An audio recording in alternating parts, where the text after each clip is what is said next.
Kalau kita lihat bagaimana penanganan pemerintah terkait menangani PMK ini ya, memang terkesan sangat lamban ya, sangat lamban sekali, dan ini udah menjelang Idul Adha, ini 4 hari lagi Idul Adha.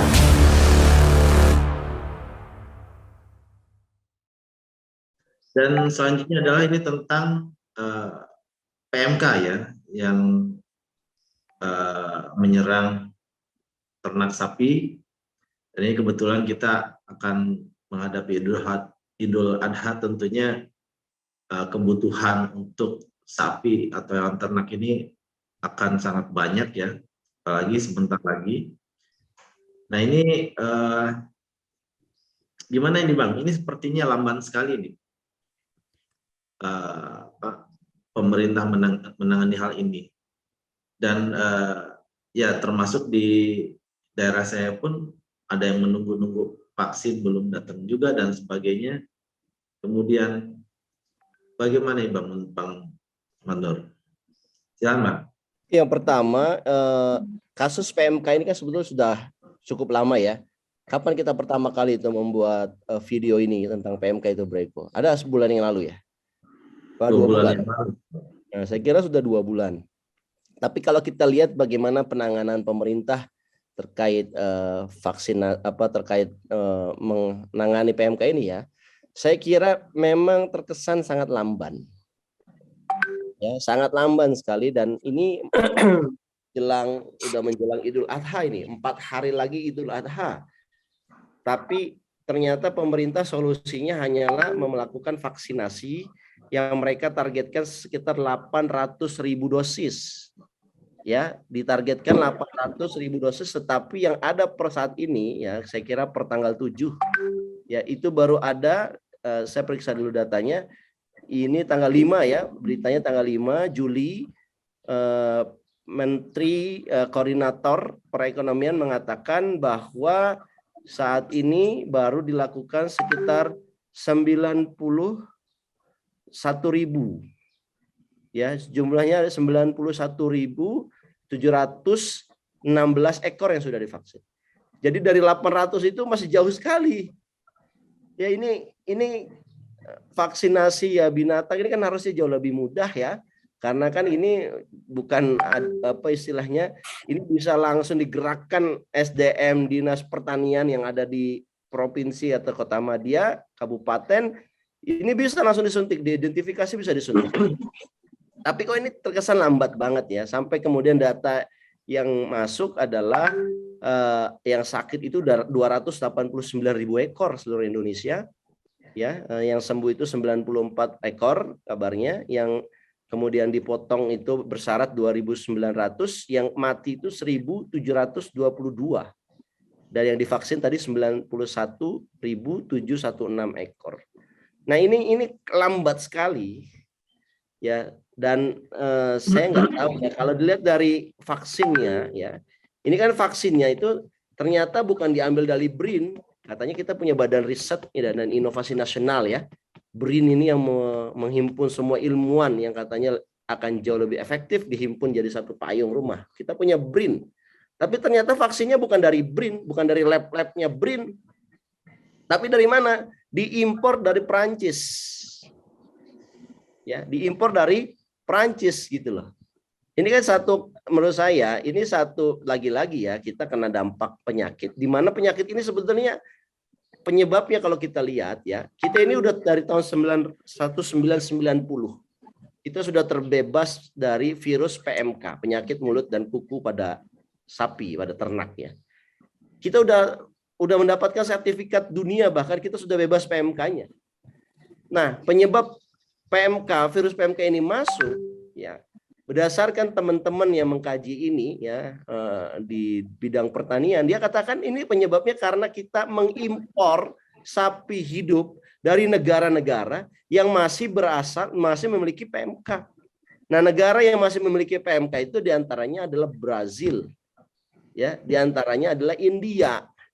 Dan kalau kita lihat ke periodenya kepemimpinan menteri yang sekarang, ini tercatat bahwa Indonesia melakukan impor dari 2 negara itu, India dan Brazil, sapi hidup. Jadi yang jelas ini adalah kesalahan dalam mengizinkan impor negara-negara yang masih memiliki PMK, kita mengimpor sapinya itu dari negara-negara itu. Jadi ini karena kelalaian kita gitu loh. Nah, kita lalai, kemudian yang rugi juga kita lagi. Kenapa? Karena kita harus memberikan vaksin, dan vaksin itu ternyata kita impor dari Perancis.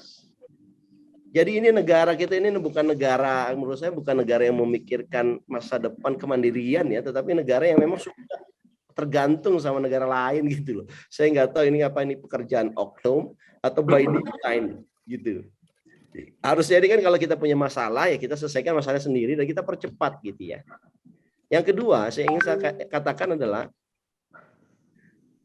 ini kita umat Islam ya di Idul Adha di bulan haji ini kan punya satu aktivitas menyembelih ekor sapi ya. Ini kasihan para pekurban-pekurban ini karena harga sapinya tinggi sekali. Karena syarat kurban ini tidak boleh beda dengan syarat pemotongan. Kalau motong untuk kita makan daging konsumsi ini kena PMK pun bisa dipotong. Tapi kalau kurban itu Majelis Ulama Indonesia menetapkan ini si sapi tidak boleh kena virus PMK, tidak boleh cacat kukunya, tidak boleh cacat mulutnya. Jadi PMK ini memang mencari virus, mencari sapi yang terbebas virus PMK ini sekarang ini sulit sekali.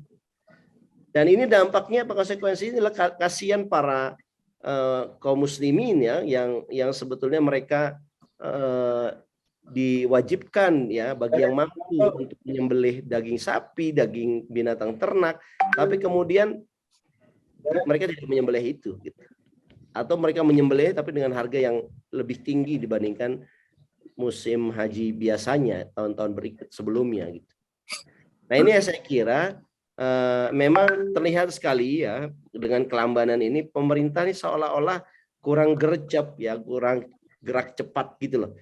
Sehingga kemudian konsekuensinya dampaknya kemana-mana, sapi kita banyak yang mati, petani yang merugi ya, umat Islam yang menyelenggarakan acara Idul Kurban pun menjadi kesulitan gitu.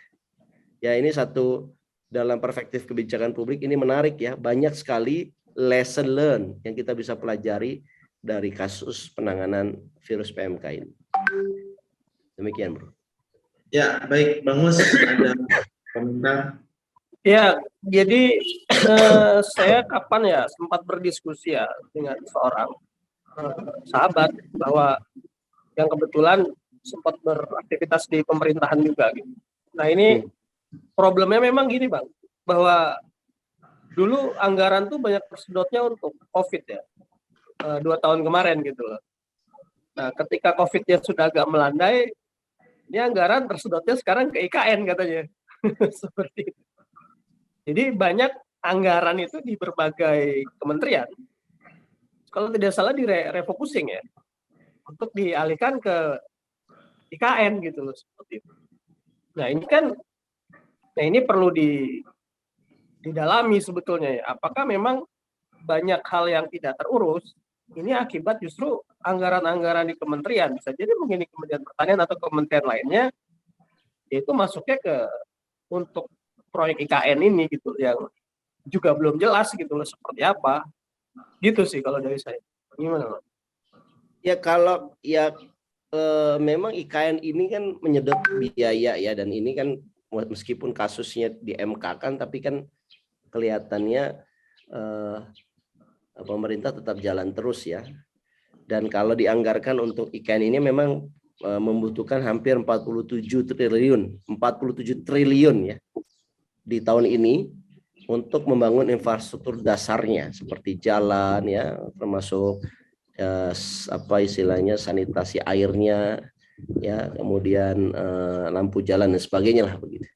Nah, ya kalau memang kita tidak punya dana ya kan harusnya kita bisa melakukan realokasi untuk menangani hal-hal yang urgen ya, seperti pembiayaan vaksin PMK ini kan. Nah, ini memang bisa jadi ya, karena kita tahu juga bahwa kita ini punya banyak proyek infrastruktur ya, yang kemudian proyek-proyek infrastruktur ini bukannya mereda ya, tetapi malah jalan terus gitu loh. Sementara ya pemerintah dihadapkan dengan masalah-masalah baru yang membutuhkan dana gitu. Nah, saya kira memang ada benarnya jangan-jangan tambahan ini karena masalah kelambatan dari pendanaan untuk mengatasi penyakit ini gitu loh. Karena kan secara logika ya, misalnya ada dana itu kan nggak sulit kan, ya langsung Sebetulnya disebar dana di seluruh provinsi, departemen pertanian, dinas-dinas pertanian kan bisa gerak cepat gitu loh untuk memberikan vaksin kepada ini sapi, kambing dan lain sebagainya ini kan. sebetulnya yang sudah kita prediksikan dulu ada posting video sebelumnya ya, bahwa jika dipaksakan IKN ini akan membuat kemampuan negara dalam mengatasi berbagai permasalahan menjadi lemah. Dan terbukti kelambatan penanganan PMK, kelambatan penanganan permasalahan-permasalahan lainnya, itu kan terjadi begitu ya. Nah, itu kan sudah terasa begitu. Tapi hal ini mungkin tidak menggerakkan hati pemangku kebijakan untuk bisa istilahnya fokus dengan hal yang semestinya menjadi skala prioritas yang lebih tinggi begitu kan. Nah, yang jadi masalah adalah leadership ini, jadi kapasitas leadership dari pemangku kebijakan ini jadi tampak lemah begitu. Karena apa? Karena cara menentukan skala prioritasnya jadi kelihatan tidak profesional gitu loh. Mana yang paling penting dan mendesak itu tidak dijadikan sebuah opsi yang diutamakan gitu, bukan opsi lagi. Malah hal yang bisa menunggu menunggu semuanya dalam kondisi baik dulu, prima dulu, itu malah didahulukan, sehingga hal-hal yang penting, urgen, mendesak itu malah termarginal, terpinggirkan gitu ya. Akhirnya seperti ini. Gimana menurut Bang Matmur? Ya, saya setuju ya, dan saya kira penggunaan APBN yang tidak pada prioritasnya ini akan mengganggu pembangunan, akan mengganggu penyelesaian kasus-kasus yang dihadapi oleh masyarakat, dan pada akhirnya ini akan melemahkan kepemimpinan dari presiden yang eksis sekarang. Jadi masyarakat ini merasa kok mereka punya problem tapi nggak diurusin gitu loh. Ya kaitannya sama para peternak ya di daerah. Para peternak kan pada stres mereka. Kenapa? Mereka memperoleh sapinya juga itu kredit dari perbankan. Sementara sapinya mati. Kredit perbankan nggak ada tuh ngasih kelunakan buat para pemilik sapi. Ya paling asetnya pemilik sapi itu yang disita oleh bank. Nah ini kan kasihan mereka gitu. Satu ya, penanganan PMK ini hanya sebatas penanganan sisi vaksinasinya. Ya, Menteri Pertanian atau Kementerian Pertanian saya kira tidak memberikan subsidi atau bantuan obat antibiotik ya atau vitamin buat sapi, tidak ada ini. Jadi tadi kalau berita tadi itu menunjukkan bahwa memang petani itu sendirian dalam mengatasi penyakit PMK ini. Yang kedua, kan ada efek-efek sampingnya yang katanya tadi berapa 2.000 ekor sapi itu mati. Ini siapa yang menanggung resiko? Ini kan petani, kan kasihan. Kan kita juga belum mendengar ada satu program dari pemerintah yang kemudian meminta BUMN, bank-bank BUMN terutama ya, untuk memberikan relaksasi kepada para petani sapi yang sapinya kena PMK. Kan nggak ada gitu. Jadi ini penanganan PMK ini tidak komprehensif, terkesan lamban, dan ini membuat kesan bahwa petani, ya peternak, berjuang sendirian mengatasi PMK ini. Yang padahal kalau kita lihat dari penyebabnya, kalau penyebabnya itu benar, bahwa penyebabnya ini adalah impor sapi yang membawa PMK. Ini yang menyebabkan PMK itu ada. Ini kan kasihan kan, yang mengizinkan impor kan bukan petani-petani kecil ini. Ya kan? Tapi kan kebijakan pemerintah pusat, policy makers. Itulah kenapa saya kira pentingnya ya kita memiliki policy makers ya, pembuat kebijakan itu yang melihatnya itu komprehensif gitu loh dan tahu konsekuensinya. Jadi kalau dia hanya melihat dari sisi bisnisnya saja, ya mungkin dia kena interest dengan perusahaan importir dari sapi. Ya perusahaan importir melihat sapi dari 2 negara ini murah, udah kita impor aja, kita jual di sini. Tapi dia lupa bahwa 2 negara yang saya katakan tadi ini belum punya sertifikat bebas PMK. Tapi kita memaksakan tetap mengimpor dari 2 negara itu. Itu kan kesalahan, berarti kesalahan yang mengizinkan impor, yaitu pemerintah dalam hal ini. Ya. Tapi konsekuensinya petani yang kena, peternak yang kena. Nah, peternak ini juga sekarang merasa kesendirian. Nah, saya kira ini satu hal yang miris sekali saya menganalisisnya ini, di mana seolah-olah negara tidak hadir, kalaupun hadir seadanya, sementara negara tidak memikirkan secara komprehensif masalah yang dihadapi oleh para petani kita. Buat ini bukan hanya masalah sapinya terancam, tetapi sapi-sapi yang sudah mati ini kan mereka juga harus ganti, karena ini kan mayoritas adalah dari kredit perbankan gitu.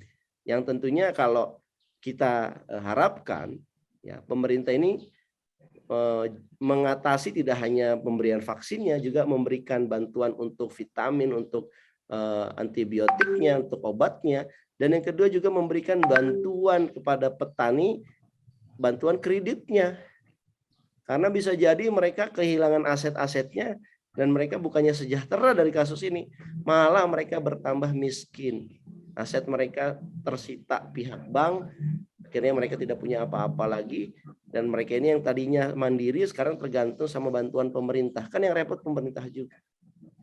Saya kira itu ya. Oke, baik. Saya kira sudah sangat clear ya untuk topik ini, dan semoga ini segera berakhir ya, PMK ini. Dan kalau dari beritanya untuk stok untuk Idul Adha itu katanya sih aman katanya. Iya, kita tidak tahu. Nah, sekarang kita lanjutkan ke topik berikutnya, tapi sebelumnya jangan lupa untuk subscribe Ahmad Nur Hidayat Channel untuk mendapatkan informasi episode-episode update-update berikutnya.